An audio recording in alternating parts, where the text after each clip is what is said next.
네, 여러분 일주일 동안 잘 지내셨습니까?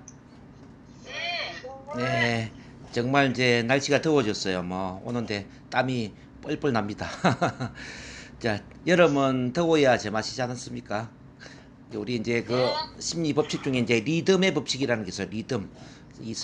삶도 리듬이 있고 영업도 리듬이 있고 이제 우리가 리듬이 있는데 리듬이라는 거는 쉽게 말하면 올라갈 때가 있으면은 내려갈 때가 있고 또 내려갈 때가 있으면 올라갈 때가 있고 이렇게 이제 우리가 롤러스케이트처럼 이렇게 올라갔다 내려갔다 이렇게 이 리듬이 다 있다는 이야기인데요.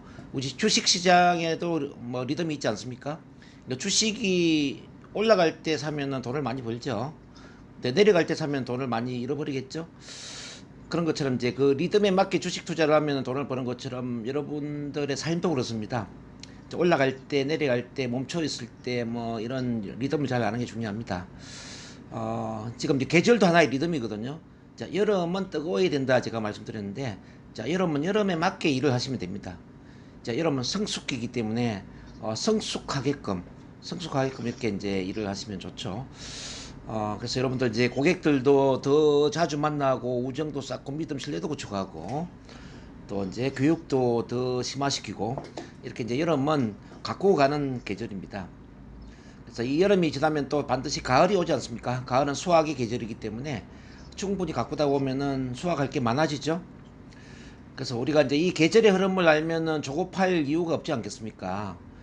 또 자기 삶의 리듬을 알면은 굳이 조급할 이유가 없어요. 이 영업의 리듬을 알면 굳이 조급할 이유가 없죠. 어차피 이 고객은 5번을 만나야만 구매한다는 걸 안다면 오늘 구매를 안 하고 돌아가더라도 굳이 실망할 이유가 없지 않겠습니까? 근데 이 고객의 리듬을 모르기 때문에 우리가 조급해야 하는 거죠. 오늘도 아침에 제가 보낸 우리 마음 정화 글 중에 모든 것은 궤도가 있다 그래서 궤도. 이 우주에 여러 그 어떤 행성들이 있는데 이 행성들이 서로 부딪히지 않고 수천 년 동안 돌아가는 이유는 뭐냐면은 모든 행성은 자기만의 궤도에 따라서 움직이기 때문입니다. 자, 우리 지구는 지구대로 움직이고 뭐 화성, 금성은 또 금성대로 움직이기 때문에 부딪히는 일이 없죠. 근데 우리 인간만 조급해야 한다는 거죠. 인간만 왜 조급해 하느냐? 다른 사람을 비교하고 경쟁하고 다른 사람 눈치를 보고 다른 사람을 따라가려고 하고 이게 다른 사람 궤도를 쫓아가려고 하다 보니까 조급해지는 겁니다. 그래서 여러분들 이제 사업을 할 때도 다른 사람은 다른 사람이고 나는 나다라는 생각을 해야 됩니다. 좀 빨리 가는 사람이 있다면 좀 늦게 가는 사람이 있습니다. 어차피 빨리 가건 늦게 가건 목적지에 도달하는 건 똑같이 도달하는 거예요. 그렇죠? 그래서 혹시 또 잘 나가는 사람이 있으면은 저 사람 참 잘 나가는데 나는 왜 안 되지? 이렇게 실망할 수 있습니다. 근데 그럴 때는 저 사람 궤도대로 돌아가고 나는 나대로 나의 궤도대로 돌아간다 이거 이제 이해를 하셔야 됩니다. 모든 사람은 자기만의 리듬이 있고 자기만의 궤도가 있습니다.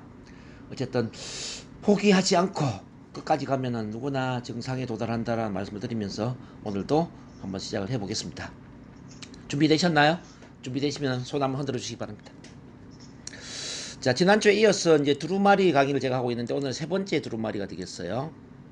세 번째 두루마리. 이 세 번째 두루마리가 굉장히 중요합니다. 영업하는 사람한테 굉장히 중요한 어떤 그런 마인드를 키워주는 그런 내용인데, 성공이 뭐냐 묻는다면 성공은 포기하지 않는 것이다. 이런 이야기를 아마 들어보셨을 거예요. 자, 포기하지 않는 것, 그게 성공입니다. 여러분들이 정확한 구체적인 목표를 정하고 포기하지 않는다면 반드시 그 목표를 이루게 될 겁니다. 근데 중간에 포기하기 때문에 문제가 되지 않겠습니까? 그래서 오늘은 포기하지 않는 마음, 이른바 끈기, 인내, 일관성의 중요성을 한번 같이 공부를 해볼까 싶어요. 자, 지난주에 했던 것처럼 제가 한 문장씩 읽고 또 중요한 내용을 제가 부연 설명하는 식으로 강의를 하겠습니다. 자, 세 번째 두루마리입니다. 나는 성공할 때까지 밀고 나가리라. 동방의 어느 나라에 쓴 어린 황소가 투에 적합한지를 특이한 방법으로 시험한다. 소를 시험장으로 끌고 나와 창으로 찔러대는 투사를 공격하게 한다. 창에 찔리면서 덤벼드는 횟수를 기준으로 소의 용감성을 측정하는 것이다. 이제 나는 매일매일 내 자신이 이런 방법으로 시험받고 있음을 인식할 것이다. 자, 소의 용감성은 소가 창에 찔리면서도 덤벼드는 횟수를 기준으로 용감성이 측정이 된다고 했습니다. 그럼 우리 인간의 용감성, 이 인간의 성공 마인드는 어떻게 적용이 될까요? 숱한 시련과 숱한 고난에도 불구하고 포기하지 않고 계속 도전하는 그 도전의 횟수를 기준으로 우리 인간의 용감성을 측정할 수 있지 않겠습니까? 그래서 아마 오늘 제 강의를 듣고 있는 여러분들도 인생을 사는 데 있어서 많은 고통, 고난, 시련이 있었을 줄 믿습니다. 근데 그 시련, 고난을 얼마나 많이 극복을 했느냐, 얼마나 극복하고 도전을 했느냐에 따라서 아마 여러분들의 마인드가 강해졌을 겁니다. 그렇죠? 그래서 그 샘 파도가 유능한 상공을 만드는 것처럼 여러분들도 여러 시련, 고난 속에서 많이 성장했으리라고 봅니다. 자, 그런 의미에서 자신을 위해서 손 한번 흔들어 주세요. 자, 종은 많이 아파야 큰 소리를 낸다 이런 말도 있지 않습니까? 종은 많이 아파야 크게 울려 퍼진다. 자, 여러분들도 여러 시련 고난을 겪어야만 더 용감해지고 더 도전적이 되고 더 마인드가 성공적으로 바뀝니다. 그런 의미를 지금 담고 있습니다. 그런 점에서 시련 고난은 참 좋은 것이다. 소도 본다면 소가 창에 찔리는 거 좋은 것이다. 왜? 용감성을 측정하는 기준이니까 참 좋다 이 말이죠. 그 다음 페이지 봅니다. 내가 끝까지 밀고 나가면, 내가 끊임없이 노력한다면, 그리고 내가 계속 투쟁하여 한 발 한 발 앞으로 나아간다면 나는 성공할 것이다. 나는 성공할 때까지 밀고 나가리라. 나는 패배하기 위해 이 세상에 태어난 것이 아니며 내 혈관 속에 실패의 피가 흐르는 것도 아니다. 나는 양치기에 끌려다니기만을 기다리는 양이 아니다. 나는 사자이다. 나는 양처럼 울어대고 양처럼 이끌리고 양처럼 잠재워지는 것을 거부한다. 예, 그렇습니다. 우리는 패배하기 위해서 이 세상에 태어난 것이 아닙니다. 모든 사람은 성공하기 위해서 태어났습니다. 성공할 수 있도록 설계되어 있고 성공에 필요한 모든 자원과 모든 능력을 이미 잠재의식 속에 잠재적으로 부여받았다 이렇게 볼 수 있습니다. 우리 잠재의식 속에는 무한한 잠재 능력이 있다 이런 이야기 들어보셨을 겁니다. 자, 모든 인간은 자기가 원하는 모든 꿈을 실현할 수 있고 자기가 원하는 위대한 삶을 살 수 있는 그 모든 잠재 능력이 잠들어 있다는 뜻입니다. 그런 점에서 내 혈관 속에 실패의 피가 흐른다라는 것을 단연코 거부를 해야 된다. 그리고 일반적인 사람들이 평범하게 살고 안전지대에 안주하고 일반적인 사람들이 도전하기를 포기하고 계속 편안한 삶을 추구하는 그런 양과 같은 이 양치기에 끌려다니기만을 기다리는 양과 같은 그런 인생을 살 때 나 또한 그 양처럼 되겠다라는 생각을 버려야 됩니다. 다수결의 법칙이 항상 옳은 게 아닙니다. 대다수가 평범하기 때문에 나도 평범한 삶을 살아야 된다. 그게 아니죠. 항상 이 세상은 5%의 꿈을 가지고 도전하는 사람들이 역사를 이끌어갑니다. 대다수의 95%의 사람들이 역사를 이끌어가는 게 아니에요. 자, 하늘을 날 수 있다라고 자 마음속에 상상하면서 꿈을 가졌던 그 라이트 형제에 의해서 우리는 비행기를 타게 됩니다. 그렇지 않습니까? 자, 밤을 낮처럼 밝힐 수 있다라고 믿었던 그 에디슨에 의해서 지금 전구가 발명이 되었죠. 이렇게 극소수의 꿈을 실현하고자 했던 이 꿈을 믿었던 도전하고 그 꿈에 도전했던 그런 위대한 몇 사람에 의해서 역사는 발전되었다는 이야기죠.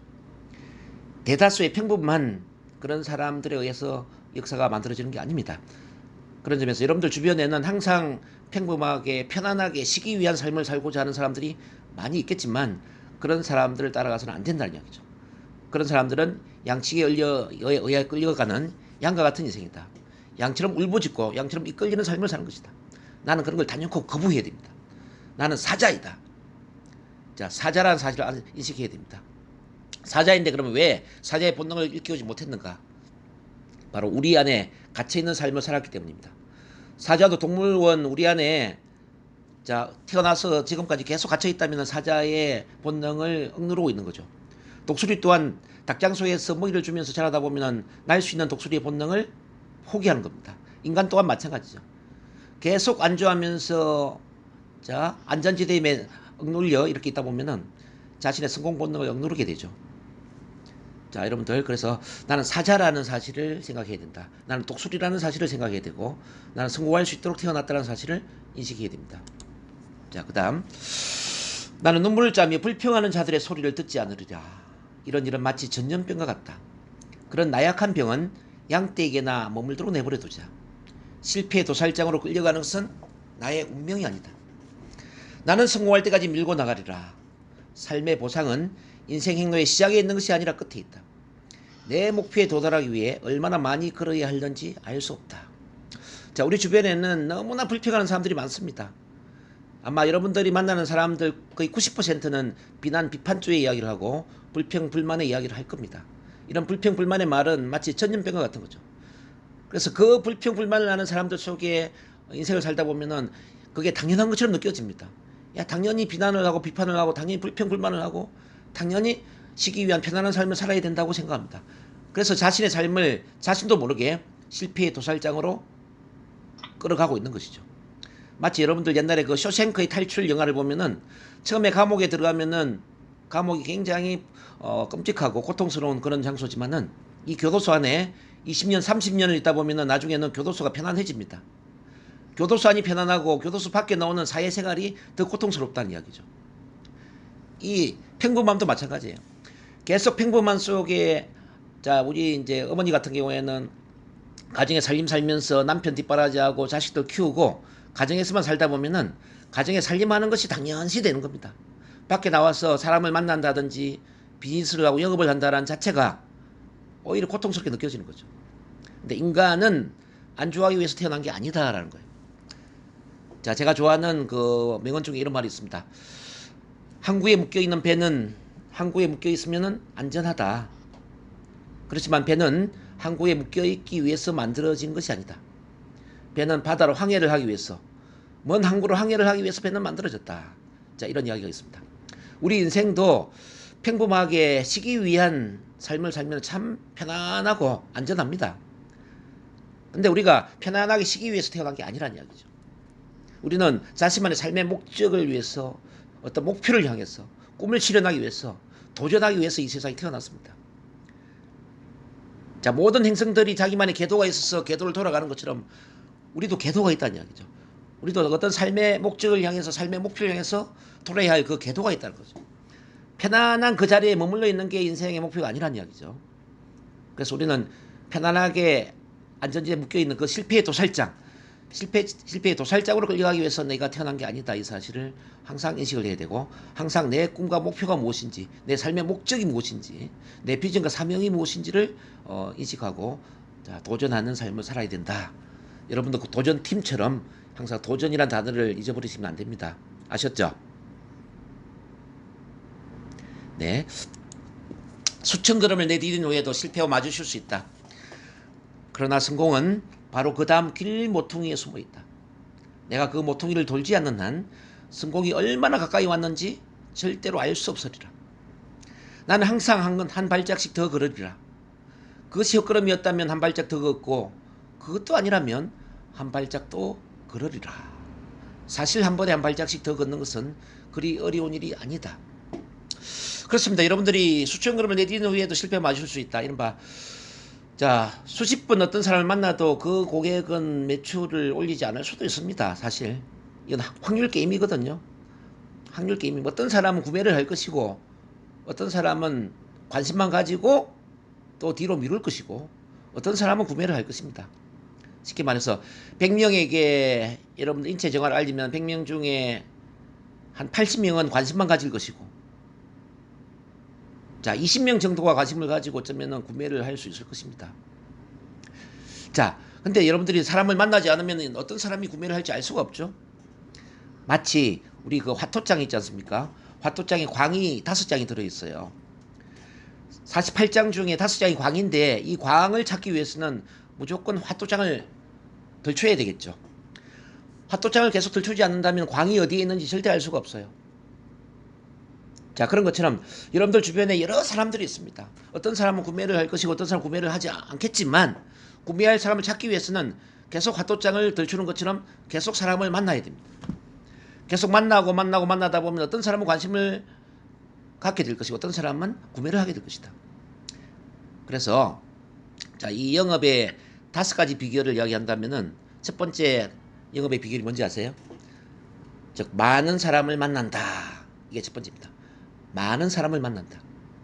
이 많은 사람을 만나는 과정에서 두려움도 없어지고 또 사람에 대한 어떤 소심함, 눈치 보는 마음 이런 것도 다 사라지게 되겠죠. 자, 2단계가 뭐냐면 2단계도 더 많은 사람을 만난답니다. 더 많은 사람을 만난다. 자, 2단계 더 많은 사람을 만나는 과정에서 이제는 사람을 어느 정도 이해하는 마음이 커지게 됩니다. 이 사람은 왜 거절을 할까? 왜 이 사람은 관심이 없을까? 왜 이 사람은 관심을 갖지만 구매를 하지 않을까? 이런 고객의 심리를 이해할 수 있는 그 힘이 생기게 되죠. 그리고 고객이 아무리 거절을 하고 아무리 비난조의 말을 하고 불평불만을 하더라도 그 고객의 말에 상처받지 않는 단단한 그 마음의 면역을 키울 수 있는 게 바로 더 많은 사람을 만나는 힘이죠. 그럼 3단계는 뭐냐? 3단계 또한 더욱더 많은 사람을 만난다. 더욱더 많은 사람을 만나는 게 3단계예요.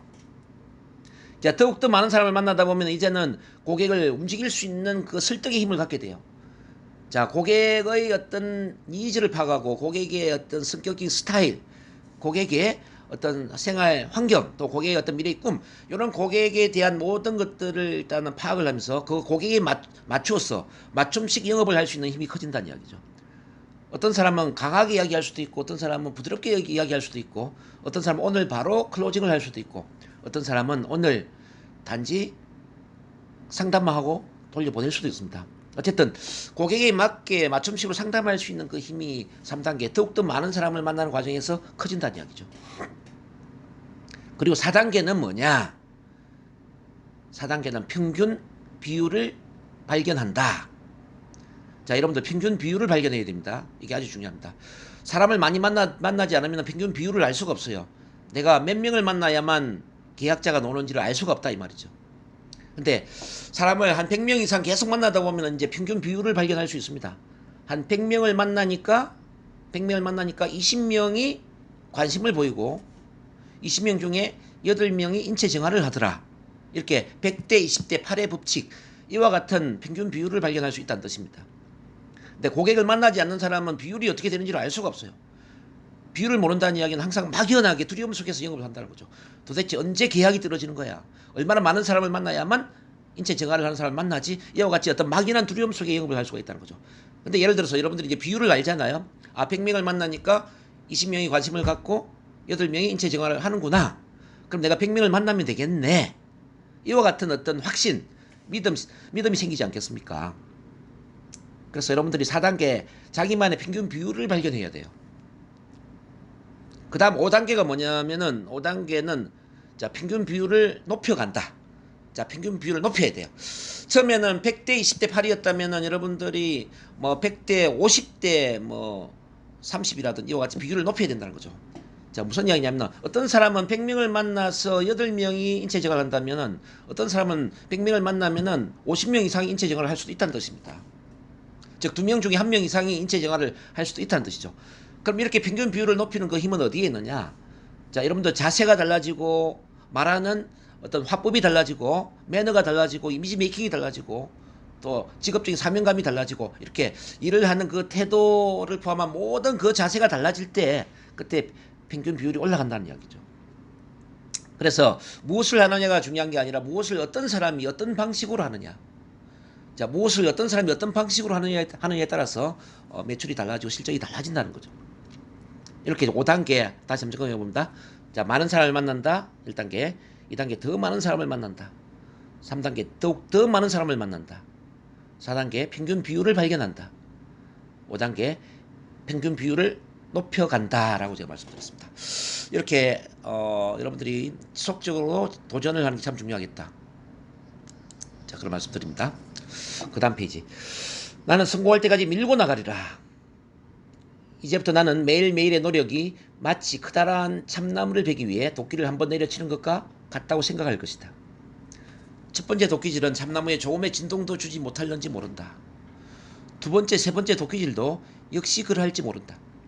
한 번 한 번의 도끼질은 너무 미약해서 아무런 효과가 없는 듯 보일 수 있다. 그러나 미약한 도끼질이 결국은 참나무를 쓰러뜨릴 것이다. 오늘 하루의 내 노력도 이와 같을 것이다.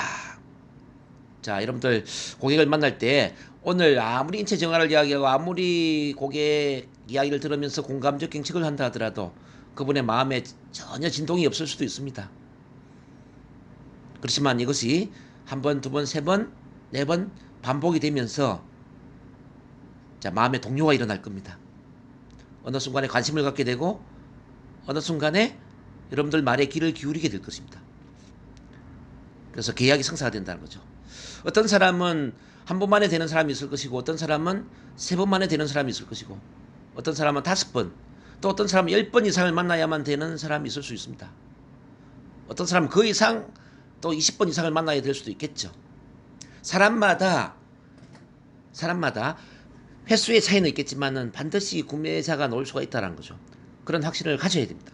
마치 참나무를 계속 도끼로 내리치면은, 자, 이걸 100번을 내리치든 1000번을 내리치든 어쨌든 참나무가 쓰러질 것이다, 이런 믿음이 있지 않습니까? 자, 여러분 고객도 자, 횟수에 따라서 달라지겠지만 반드시 고객이 여러분들 말에 설득이 될 수 있는 그 시점이 올 것이다, 이런 믿음을 가지셔야 된다는 이야기죠. 자, 나는 큰 산을 조금씩 깎아내리는 빗방울과 같아지리라. 나는 호랑이를 갉아먹는 개미와 같아지리라. 나는 온 세상을 비추는 별과 같아지리라. 나는 피라미드를 쌓는 노예와 같아지리라. 나는 한 번에 벽돌 한 장씩 나의 성을 쌓아가리라. 이런 작은 시도가 반복되면 무엇이라도 성취할 수 있다는 것을 알기 때문이다. 나는 성공할 때까지 밀고 나가리라. 절대 패배에 관해 생각하지 않을 것이다. 자, 피라미드가 얼마 만에 세워졌는지 여러분들 아시죠? 우리 그 중국에 보면 만리장성이 있습니다. 만리장성이 몇 년 만에 세워졌을까요? 자, 여러분들 이도 마찬가지입니다. 하루아침에 절대 로마 제국이 완성된 게 아니고 만리장성이 세워진 것도 아니고 피라미드가 세워진 것도 아닙니다. 여러분들 고객 한 사람이 여러분들 고객이 되고 인체 정화를 하기까지는 숱한 노력이 들어가야 된다는 이야기죠. 숱한 시도가 반복되어야 된다는 뜻입니다. 오늘 내 노력이 전혀 효과가 없는 것처럼 보인다 하더라도 그게 효과가 없는 게 아니에요. 우리 이제 물을 끓일 때 있지 않습니까? 물이 99도까지는 전혀 끓지 않습니다. 100도가 되어서 끓지 않습니까? 99도까지는 끓지 않지만은 아무런 변화가 없는 게 아니에요. 예? 자, 99도까지 변화가 없는 게 아니라 단지 눈에 보이지 않지만은 계속 온도가 올라가고 있을 뿐이죠.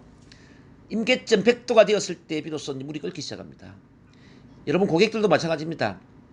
자, 3번을 만나고 5번을 만나고 100번을 만난다 하더라도 자, 눈에 보이지 않지만 그 변화는 반드시 일어나고 있다. 그 고객도 임계점이 될 때 구매를 한다는 이야기입니다. 자, 모든 고객은 자기만의 임계점을 갖고 있다.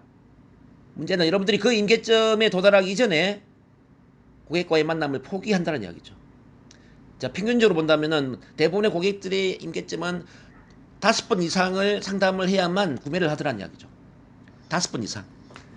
평균적으로 5번 이상을 만나서 상담을 해야만 구매를 하는데 대부분의 영업인들은 5번을 만나기 이전에 포기를 한다는 이야기죠. 한두 번 그냥 찔러보고 한두 번 이야기해보고 관심이 없으면 그냥 포기를 하더라는 이야기죠. 이게 영업의 아이러니다 이거죠. 고객들은 5번 이상 만나기를 원하는데 영업인들은 5번을 만나지 않는다는 거죠. 정말 그 참 아쉬운 이야기입니다. 여러분들 그래서 어떤 고객들이든지 한 5번 이상은 만나라 이야기를 드립니다. 자, 나는 나의 사전에서 포기, 불가능, 무능력, 미혹, 절망, 실패, 회피, 후퇴 등과 같은 단어를 없애버릴 것이다. 왜냐하면 그것은 어리석은 자들의 언어이기 때문이다. 나는 절망을 외면할 것이다. 그러나 만에 하나 그 마음의 병이 내게 찾아든다면 그때는 절망 속에서도 계속 일을 할 것이다. 나는 땀 흘리면서 인내하리라. 내 발끝에 있는 장애물을 무시하고 내 머리 위에 있는 목표의 눈을 고정시킬 것이다. 자, 이 심리학 이제 집중의 법칙이라는 게 있습니다. 어디에 집중하느냐에 따라서 마음 상태가 달라진다는 이야기고 결과가 달라진다는 이야기입니다. 만약에 여러분들이 장애물에 집중을 한다면 장애물에 집중한다면 아마 두려움이 커지겠죠. 두려움이 커지면은 두려움이 여러분들 행동을 방해를 할 겁니다. 반대로 여러분들 목표에 집중을 해보세요. 목표에 집중하면 뭐가 커질까요? 자, 목표에 집중하면은 열정이 커질 겁니다. 열정이 커지면은 열정이 모든 두려움을 몰아냅니다. 자, 여러분들 감정의 의자는 한순간에 하나밖에 없어요. 두려움이 크면은 열정이 없고 열정이 크면 두려움이 없다는 사실이죠. 자, 많은 사람들이 원하지 않는 것에 집중합니다.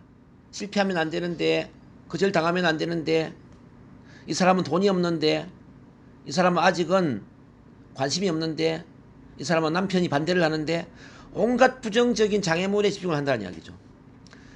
여러분들은 그 사람의 고객들의 주문의 사정을 봐줄 필요가 있어요, 없어요? 여러분들은 고객들 주문의 사정하고 타협을 해야 됩니까? 자, 여러분들은 고객의 주문의 사정을 봐줄 필요가 없습니다. 여러분들은 고객의 주문의 사정과 타협해서 영업을 해서는 안 된다는 이야기죠. 여러분들은 고객들의 건강을 책임지는 사람이지 주문의 사정을 걱정해주는 사람이 아닙니다. 자, 직업적인 역할을 분명히 하시라는 이야기죠. 고객이 돈이 있건 없건 그건 고객의 사정이에요. 근데 여러분들은 고객의 건강을 책임지셔야 돼요. 돈이 아무리 없다 하더라도 이 사람이 지금 건강을 관리해야 된다. 즉 당뇨나 고혈압이나 뭐 대사증후군이나 이런 문제를 해결해야 된다면 그 사람한테 강하게 인체 정화를 이야기를 할 필요가 있겠죠. 무슨 이야기냐면 목표에 집중을 하라는 이야기죠. 고객이 주문의 사정에 집중을 하면은 제품을 권하는 게 힘들어집니다. 근데 고객의 건강한 삶에 집중한다면은 아주 사명감을 가지고 열정적으로 제품을 이야기하게 될 것입니다.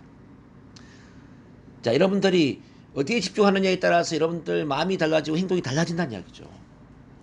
그래서 장애물은 두려움을 만들고 두려움은 열정을 몰아내지만, 자, 목표는 열정을 만들고 열정은 두려움을 몰아내게 된다는 사실을 항상 명심하시고 내가 원하는 것에 집중을 해야 돼요.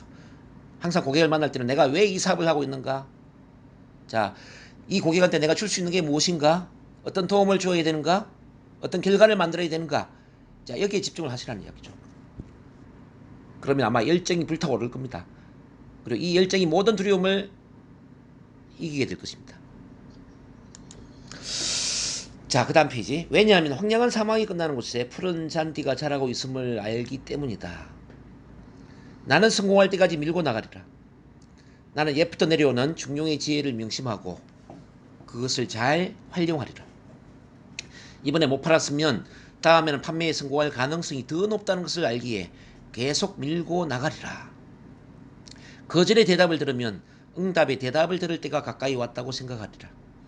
내가 대하게 되는 수많은 찡그린 얼굴들은 웃음이 가까이 왔음을 알리는 신호이다. 자, 이게 아주 중요한 이야기인데요. 자, 양극성의 법칙이라는 게 있어요. 실패와 성공은 정반대인 것처럼 보이지만 사실은 실패와 성공은 같은 에너지라는 거죠. 여러분도 영업에 있어서 거절과 자, 매출은 어쩌면 정반대로 보일 수 있지만은 거절당하는 것과 매출을 올리는 것은 같은 에너지라는 거죠. 거절을 더 많이 당할수록 매출을 올릴 가능성이 더 높아진다는 이야기입니다. 실패를 더 많이 할수록 성공할 가능성이 커진다는 이야기입니다. 한번 잘 보세요. 야구 타자가 홈런을 100개를 치려면 몇 번의 삼진 아웃을 당해야 되죠? 최소한 100번 이상의 삼진 아웃을 당하기 때문에 100번 이상의 홈런을 치지 않겠습니까? 자, 여러분들이 100명의 계약을 성사하려면 100명의 계약을 성사하려면 몇 명에게 거절을 당해야 되겠습니까? 최소한 100명 이상으로부터 거절을 당할 수 있기 때문에 100명의 계약을 성사시키는 거 아니겠습니까? 거절 당하지 않고 어떻게 계약이 나오냐 이 말이죠. 실패하지 않고 어떻게 계약이 나옵니까? 그래서 영업하는 분들은 거절이나 계약은 밥 먹듯이 해야 돼요. 밥 먹듯이. 거절의 횟수와 계약 횟수는 정비례한다. 실패의 횟수와 계약 횟수는 정비례한다는 사실을 이해를 하셔야 돼요. 그래서 여러분들 거절을 반겨야 되고 실패를 반겨야 됩니다. 거절아 참 고맙다. 실패 참 고맙다. 이제 내가 계약을 성사할 때가 왔구나. 내가 성공할 시점이 다가오고 있구나. 이렇게 생각을 해야 된다는 이야기죠.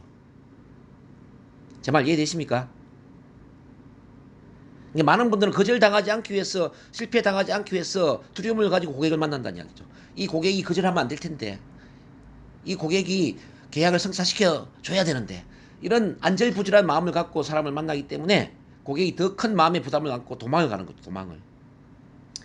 자, 여러분들 거절을 밥 먹듯이 해야 되고 실패를 밥 먹듯이 해야 된다. 그런 점에서 실패는 없다. 다만 피드백이 있을 뿐이다. 그런 이야기였습니다. 실패는 없다. 다만 피드백이 있을 뿐이다. 실패를 통해서 우리는 뭔가 교훈을 얻고 뭔가 피드백을 받는 겁니다. 우리 에디슨이 전구를 발명할 때 3,000번의 실패를 했어요. 3,000번에. 기자가 물었죠. 당신은 3,000번의 실패를 했는데 어떻게 전구 발명을 포기하지 않았습니까? 그러니까 why? 이렇게 이야기했죠. 나는 3,000번의 실패를 한 적이 없습니다. 나는 단지 3,000가지 전구를 만들지 못하는 방법을 알아내었을 뿐입니다. 전구를 만들지 못하는 방법을 3,000가지나 알아내었으니까 앞으로 전구를 만들 수 있는 방법을 얼마나 쉽게 알아내겠습니까? 이제는 전구를 발명할 수 있는 그 시기가 가까워진 것입니다. 이 이야기예요. 자, 여러분들이 오늘 판매에 성공을 못하고 계속 거절당하고 실패를 했다 하더라도 그 실패를 한 만큼, 거절당한 만큼 계약을 성사시킬 시기가 다가오고 있다는 이야기죠. 그래서 오늘도 헛되이 보낸 게 아닙니다. 자, 오늘도 최선의 하루를 보낸 것이고 오늘도 최고의 하루를 보낸 거예요. 절대 실패의 하루가 아닙니다. 하루도 실패로 끝나는 게 아닙니다. 아셨죠? 자, 나와 마주치는 불운들은 내일의 행운이 다가오고 있음을 알리려는 것이리라. 밤이 있으면 낮도 있는 법이다. 나는 한 번의 성공을 위해 여러 번의 실패를 맛보아야 한다. 나는 성공할 때까지 밀고 나가리라. 나는 노력하고 또 노력하고 더 노력하리라. 장애물들은 나를 우회하도록 하는 도전일 뿐이다. 마치 뱃사공이 거센 파도 속에서 기술을 익혀 나가듯 나도 열심히 노력하여 나의 기술을 개발해 나갈 것이다. 그렇습니다. 지금 좀 전에 말씀드린 것처럼 불운이라는 것은 바로 행운을 알리고 있는 것입니다. 밤이 있다는 것은 낮이 다가오고 있다는 이야기죠. 실패를 했다는 이야기는 성공이 다가오고 있다는 이야기입니다. 자, 장애물이 있다는 것은 돌아가라는 것이, 장애물은 포기하라는 게 아니에요. 예? 장애물은 포기하라는 게 아니라 장애물은 다른 방식으로 시도를 해라. 예? 지금 이 방식이 옳지 않으니까 다른 방식으로 시도를 하라는 그 신호를 보내는 겁니다. 막다른 길에 도달했다. 그러면 포기할 것인가? 그게 아니에요. 막다른 길에 도달했다는 이야기는 땅굴을 파고 지나가든지 드릴을 가지고 구멍을 뚫어서 지나가든지 그것도 아니면 사다리를 놓고 넘어서 가든지 또 그것도 아니다. 다른 길로 돌아가라는 이야기야. 다른 길로 돌아가라는 이야기지. 그 장애물이 그 막다른 길이 포기를 하라는 이야기가 아닙니다. 여러분. 그래서 인생에 절대 포기는 있을 수가 없어요. 영업에도 절대 포기가 있을 수가 없어요. 포기하지 않으면 반드시 성공하는 겁니다. 저를 보십시오. 저는 22년 동안 포기를 안 하다 보니까 제가 지금 대학 교수까지 되어 있거든요. 자, 22년 됐어요. 22년 한 길을 제가 왔는데요. 전들 힘든 일이 없었겠습니까? 저는 사무실에서 잠을 잤던 기간도 2년, 3년이 됩니다. 지금 와서 하는 이야기지만 제가 추석 쓸 때 어머니 찾아뵙지도 못하고 찜질방에 자면서 라면 끓여 먹으면서 지냈던 그 기간이 최소한 2년, 3년은 됩니다. 매달 월세를 못 내가지고요. 200만 원씩 빚을 지면서 사무실 운영했던 적도 제가 3년, 4년이 돼요. 그렇지만 포기를 하지 않다 보니까 제가 오늘은 대학 교수가 됐고 지금 NLP 최면 치료 분야에서는 대한민국 최고로 제가 올라와 있죠. 포기하지 않으면은 반드시 정상에 가는 거죠. 모든 것을 포기하기 때문에 실패를 하는 것이다. 그래서 실패란 배축 포기를 자르는 데 있는 것이지 사업을 포기하라고 있는 게 아니에요. 실패는 이런 말 있죠. 실을 감을 때 실패가 필요하다. 포기는 배축 포기를 자를 때 포기가 필요하다 이거지. 그래서 실패는 없고 단지 피드백이 있다. 이 사실을 항상 명심하셔야 됩니다. 자, 나는 성공할 때까지 밀고 나가리라. 이제부터 나는 나의 직종에서 뛰어났던 사람들의 비결을 배웠어 나에게 적용하리라. 하루 일과가 끝나갈 무렵이면 그날의 성과에 관계없이 하나라도 더 팔기 위해 노력하리라. 지친 몸 때문에 집 생각이 간절하더라도 집으로 향하는 마음의 유혹을 떨쳐버리리라. 나는 더욱 노력하리라. 나는 승리에 가까이 가도록 또 한 번 시도할 것이다. 자, 이 이제 NLP에서는 모델링이라고 하는데 모델링. 자, 어떤 한 분야에서 내가 원하는 일을 이룬 한 사람의 성공자가 있다면 그 사람의 모든 전략과 기술을 모방하라는 얘기죠. 모방.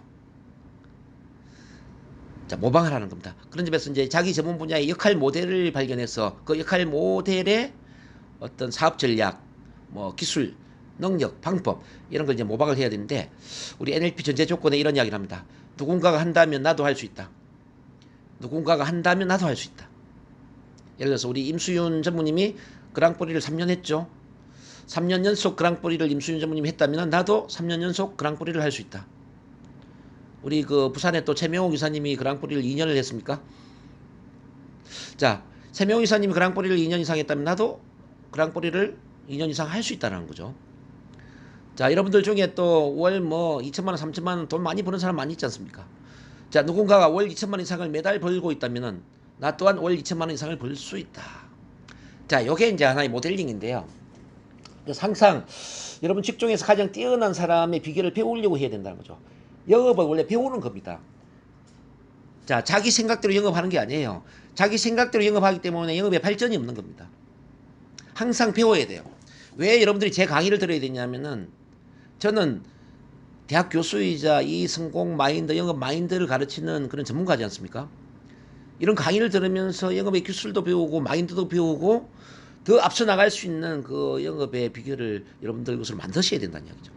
가만히 있어도 되는 게 아니에요. 그래서 영업은 교육으로 시작해서 교육으로 끝나는 겁니다. 교육이 없는 영업은 절대 성공할 수가 없습니다. 그건 주먹구구식의 이른바 자영업은 될 수 있을 수 있어요. 자영업. 장사하는 건 가능하다 이 말이에요. 장사는 자기 식대로 할 수 있겠죠. 근데 여러분들은 사업가입니다. 사업가는 사업가로서의 어떤 성장을 해야 돼요. 사업가에게는 어떤 상담 기술도 필요하고 리더십도 필요하고 성공 마인드도 필요하고 언어 능력도 필요하고 예? 남들보다 더 큰 어떤 비전과 사명, 꿈과 목표도 필요하다는 이야기예요. 사업가가 달라지지 않으면 여러분 고객은 절대 달라질 수가 없습니다. 그러면 항상 배우겠다는 자세를 가져야 됩니다. 자, 공부는 대학 공부로 끝나는 게 아닙니다. 지금 21세기는 평생 교육 시대예요. 평생 교육. 그래서 여러분들 그 가치 중에 자, 이 가치를 반드시 좀 포함시켜서 실천했으면 좋겠어요. 나는 죽을 때까지 배우고 성장하겠다. 나는 죽을 때까지 배우고 성장하겠다. 그리고 여러분들이 지금 뭐 여기 전문의사님도 계시고 상무의사님 여러 이제 중역들이 계시지만은 자, 자만을 하는 그 순간 추락하는 겁니다. 아, 나는 이미 모든 걸 다 알고 있어. 나는 바비사 애니원에서는 최고의 전문가야. 나는 이미 배울 거 다 배웠어. 이런 생각을 하는 순간 여러분들 추락한다는 이야기죠. 멈추면 안 됩니다. 자전거를 탈 때 우리가 멈춰버리면 넘어지는 것처럼 이 영업 비즈니스는 멈추는 순간 추락하는 겁니다. 수많은 기업들이 자 10년 20년 전에는 최고의 기업으로 있다가 지금은 이름도 없는 기업들이 참 많죠. 기업 또한 자만을 하는 순간 자취를 감춘다는 이야기죠. 그래서 항상 배우고 도전하는 그 자세, 이 배움의 자세, 도전의 자세를 가지시길 바랍니다. 자, 그 다음에 그리고 그것이 실패를 한다면 한 번 더 노력할 것이다. 단 하루라도 실패로 끝나게 하지 않을 것이다. 나는 내일의 성공을 위해 씨를 뿌리고 시간이 되었다고 일과를 마치는 사람들로서는 도저히 쫓아올 수 없는 우위점을 쌓아가리라. 다른 사람들이 하루의 투자를 마감하는 시간이 내게는 비로소 시작하는 시점이며 결국은 풍성한 수확을 거두리라. 나는 성공할 때까지 밀고 나가리라. 예, 모든 날이 승리의 날이고 모든 날이 최고의 날이 되어야 됩니다. 우리가 그 자아실현이라고 했을 때 자아실현은 결국은 어떤 것에 의해서 측정이 되느냐. 매일매일을 승리의 날로 만들 수 있느냐. 매일매일을 승리의 날로 만들어서 매일매일 그 성취감을 느낄 수 있느냐. 여기서 자아실현이 논다는 이야기죠. 그래서 여러분들이 어떤 생각하면 편안하게 쉬기 위해서 안좋아하기 위해서 태어났다. 이거 말이 안 되죠. 우리는 죽을 때까지 성취감을 느끼기 위해서 태어났습니다. 죽을 때까지 내가 원하는 일을 하면서 성취감을 느끼고 매일매일을 승리의 날로 만들 수 있을 때 우리가 보다 건강하고 행복한 삶을 살 수 있다는 이야기죠.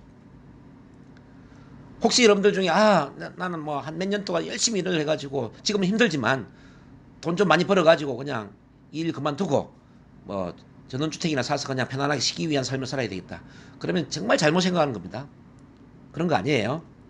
모든 인간은 일을 하기 위해서 태어났다는 사실을 아셔야 돼요. 언제까지 일을 하고 뭐 은퇴를 한다. 이 은퇴는 있을 수가 없습니다. 직장은 끝이 있지만 직업은 끝이 없습니다. 그래서 여러분들 이렇게 다짐하십시오. 내 인생에 은퇴란 없다. 내 인생에 은퇴란 없다.